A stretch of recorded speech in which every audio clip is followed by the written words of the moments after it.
Hello বন্ধুরা, তোমরা কেমন আছো? আশা করি তোমরা সবাই ভালো আছো। বন্ধুরা, আমরাও ভালো আছি। তো গাইজ, আজকে কিন্তু বেশি বড় লং ভিডিও হচ্ছে না, এটা 1 মিনিটের ভিডিও। তো আমি আজকে চলে গেছিলাম দুপুরবেলায় চুড়িদার পরে সেজে গুজে আরামঘাটায় দাঁত তোলার জন্য। বেশি একটা সাজিনি, কারণ যেহেতু যাবো দাঁত তুলতে। আজকে দেখো গাইজ, আমার কিন্তু ফাইনালি দাঁতটা তোলা হয়ে গেছিলো। আমি এখন বাড়ি চলে এসেছি। আমার মুখের মধ্যে তুলো দিয়ে গোজা আছে, মানে ওষুধ দেওয়া আছে।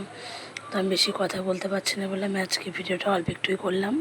তোমরা কিছু মনে করো না, পরে আবার নেক্সট ব্লগে দেখা হবে তোমাদের সাথে। দেখো আমার নিচের দাঁতটায় কতটা জায়গা নিয়ে খারাপ ছিল, তো ওই জায়গাটা তুলে আসলাম। আর ওপরের দাঁতও তুলেছি, মোট 2টো দাঁত তুলেছি। আর যেহেতু আস্তে আস্তে কথা বলছি, ঘরদোর গোছাতেও পারছি না। তো আজকের দিনটা একটু এরকমই হবে, সুজি খেয়েছি আর কিছু খেতেও পাচ্ছি না। তো আবার তোমাদের সাথে দেখা হবে একটা অন্য কোনো ভিডিওতে।